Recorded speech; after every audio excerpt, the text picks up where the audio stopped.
Hello singers, welcome back to the weekly warm-up. I'm Laura, and here on the channel, I really love to share vocal technique, exercises, vocal health and anatomy, all those tips and tricks that can help you improve your singing and enjoy your singing more.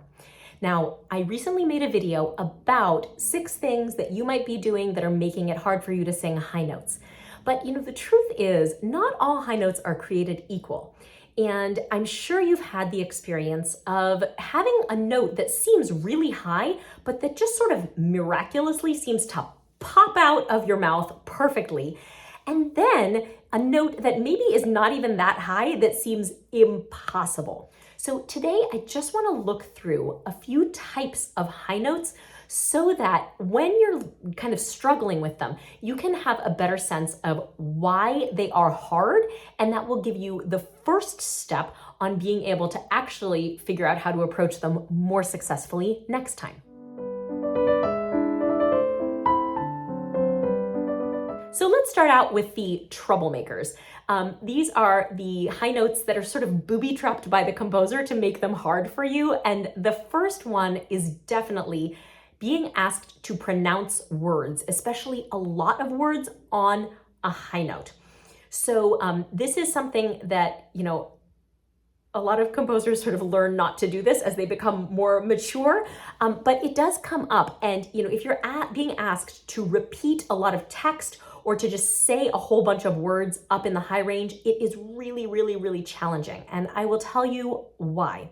Because most of us feel most free on a high note, just kind of having a nice open space, that apple bite, and then just letting the air flow and just kind of feeling that traveling air. And if we're constantly having to close up the space to make a lot of words, it can really be a struggle.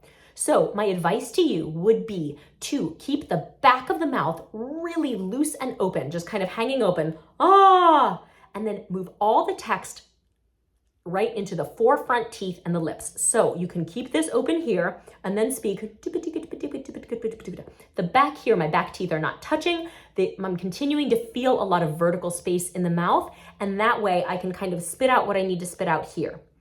If the note is even higher, you may have to just sort of relinquish some of the text altogether, but you can also just let the jaw flap. This is sort of the opposite approach, but it also does work, which is basically to say like, Benedictus,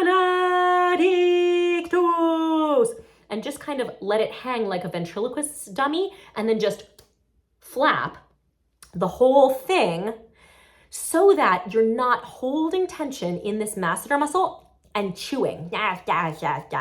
So at all costs, make sure that you're not overactive here. Either let it hang and then flap the whole jaw, or keep space here and do all the action with the front of the mouth. A second thing that can be really, really challenging is when you're asked to maintain an extreme dynamic. The ones that are easier are the ones where you actually have like a crescendo, a decrescendo, something to do to kind of keep things moving and fresh. So some ideas for maintaining a high note that feels sort of long and either too loud, too soft, whatever it might be that's giving you trouble. You can either think about all the little mini beats inside of it. I have an exercise here that I do with like doobie doobie doobie doobie doo or dabba dabba dabba dabba da da that can help you change the way you think about the note as like a series of littler notes that can help to sort of keep it fresh.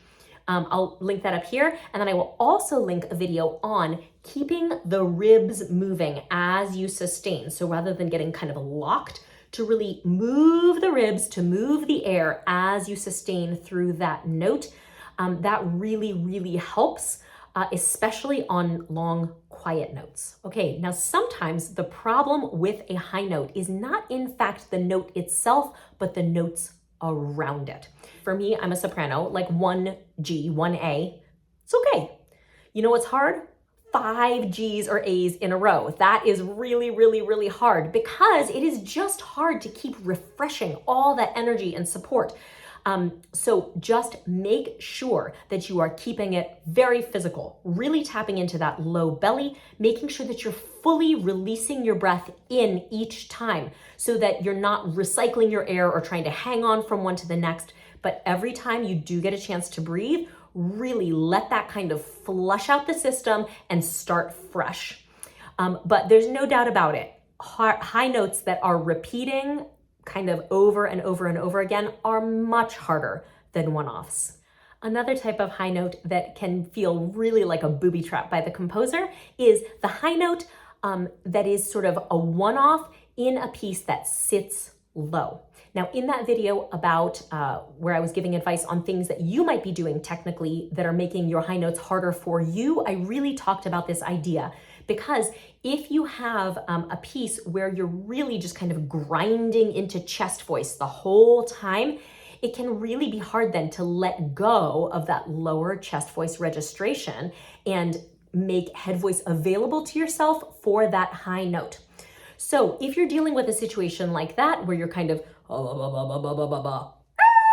make sure that you're singing as lightly as you can afford to in the bottom range. So keep it really crisp in the text, keep supporting it, keep the air flowing, but just don't give more heft, more of that kind of beefy feeling on the bottom than you need to, because every time you really bear down in the low range, you are taking away some of your own ability to just, on a dime, leap up into head.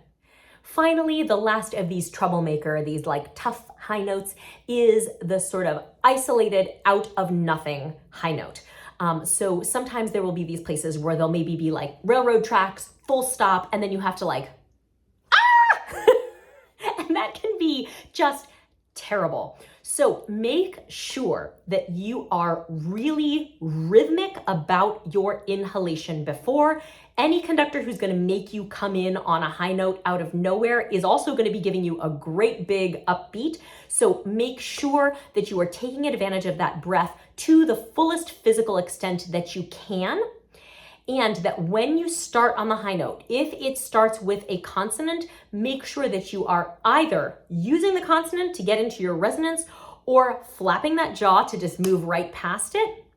And if it starts on a vowel, I would love for you to think about the inhalation being with fully open vocal cords, that kind of nice open throat, and then starting in that same position. Just think, I'm gonna open up and then just turn the air around and go without closing up the throat as you go to start that high note.